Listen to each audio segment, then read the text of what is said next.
Well, I don't think it should be different. I think, again, the doctrines are a sort of a theological foundation, so they're the bedrock. But then you've got all the application of how you do that, how you, as I say, like, what do we learn about creation care from the scriptures? Well, we learn a lot, but we may not see something that says recycle your rubbish, you know. So that's where ethics come in, Right. whether it's, and so that you cannot create ethics in a vacuum. You create it from your foundational understanding. You create it from reading the scriptures. And some people are just, this is their passion, eh? There are some people who just love looking at ethics. So when I was growing up, again, you know, Shaw Clifton's Strong Doctrine, Strong Mercy was a really important book for me to help me apply the scripture in ethical questions. I was a bit older, Tony Campolo's work, you know, as a sociologist, that was really helpful. It was like, oh, I hadn't thought about some of these things. And so I needed probably someone who could take the scriptures and apply it. I would say Dean Pallant's, for Salvation Army people, or even not, Dean Pallant's recent book, To Be Like Jesus, covers a lot of the ethical dilemmas that you're talking about, whether it's, you know, sexual orientation, or whether it's people living together outside of marriage. But, you know, so there are people who are just really gifted at this. For me, ethics is about accountability. So if I'm accountable to Christ, then the way I live my life has to be ethical, in line with both the scriptures, with the experience that I see, and with God speaking into my life. And so ethics is really important, and it's also about walking the talk. So for Christians, if we're a holiness movement, which we are, then we must be people of integrity, and so we must walk the talk. So one of the things that I've done in my officership is I had the very difficult journey of sitting as a Salvation Army representative on the Royal Commission of Abuse into Abuse and Care in New Zealand. This is still ongoing, although I'm not sitting in that role now. And so story after story to the court of survivors who had been abused, and some of them in church settings, by Christians, by teachers, by priests, by Salvation Army officers or staff, by Christians, youth leaders.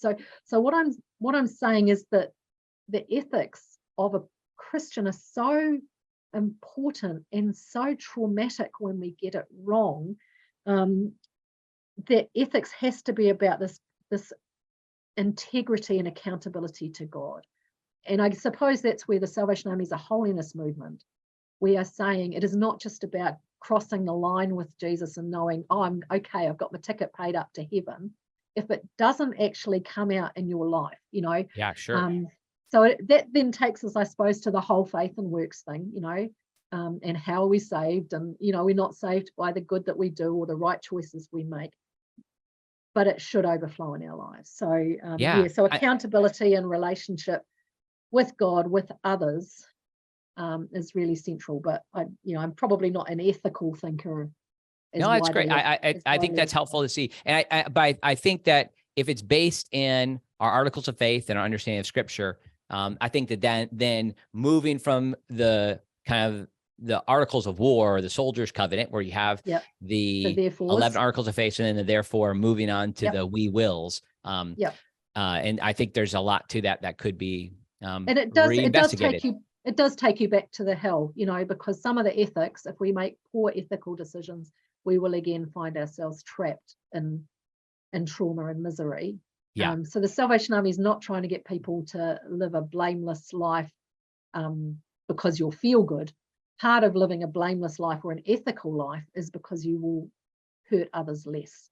You know, you hurt people, and you will do less damage. So, well, and I guess that does come back to the nature of God and what it means to be made in his image, and whether or not he would have a wrath, whether or not there is such a place as hell, whether or not he has revealed himself through his word, and if continually acting in knowing willful sin is something that would lead you there. You learn a lot about ethics by reading the scriptures, mainly because there's a lot of people doing very unethical things in the scriptures. So it's a great book for going, oh, that was a bit dumb.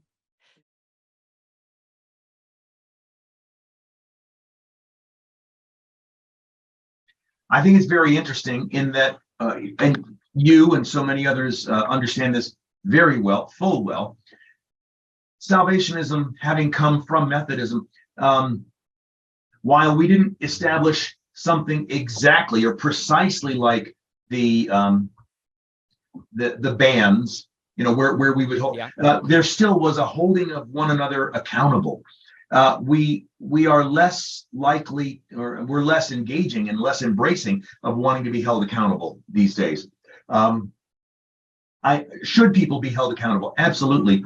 I think that there is something, excuse me, when I sit with people who know me well, who have permission to ask me anything, and I tell them I will answer truthfully, they can examine, they can probe, and here's why I think there's value to the accountability of that.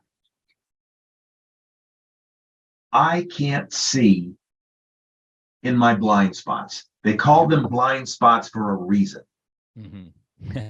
So there are clearly areas of my life, things that I do, I'm not aware of, actions that maybe I'm committing that I think they're being perceived one way, but they're being perceived completely differently. I can't see that for myself.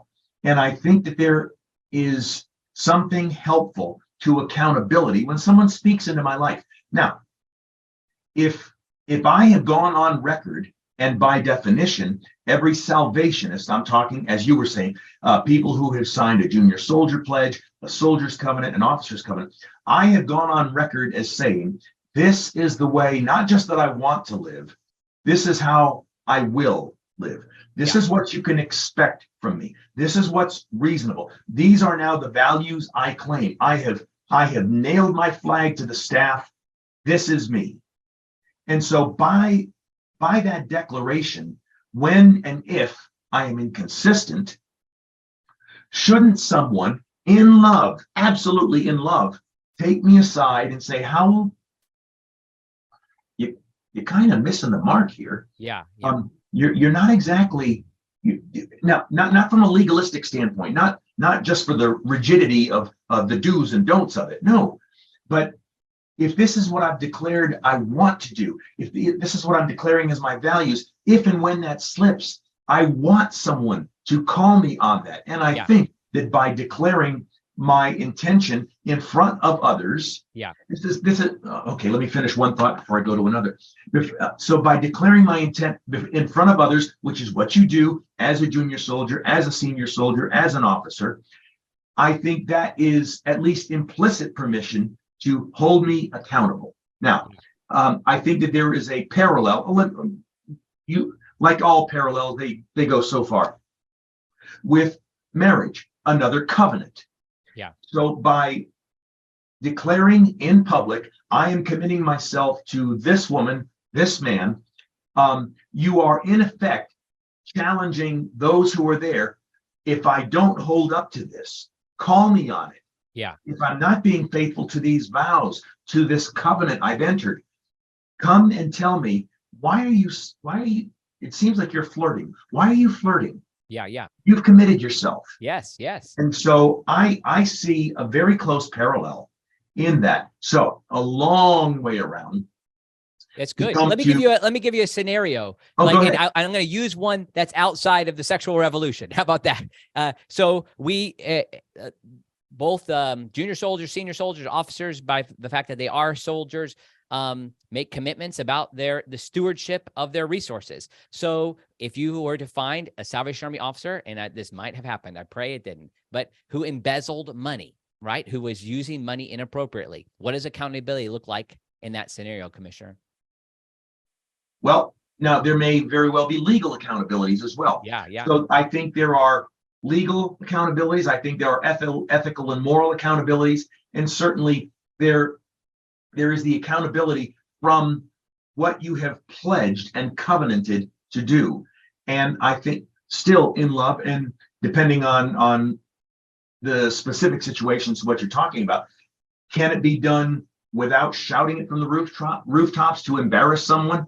If there's a way that restitution can be made, and I'm not talking about covering it over, but if this is something we can take care of, and well, I'm still coming down to they've got to be held accountable. Yeah. There is accountability that must at some point work itself out. Yeah. So it's not just, but it is also, and it's right for this to happen on matters of human sexuality, of finances, of anything that we commit ourselves to. And that's part of growth.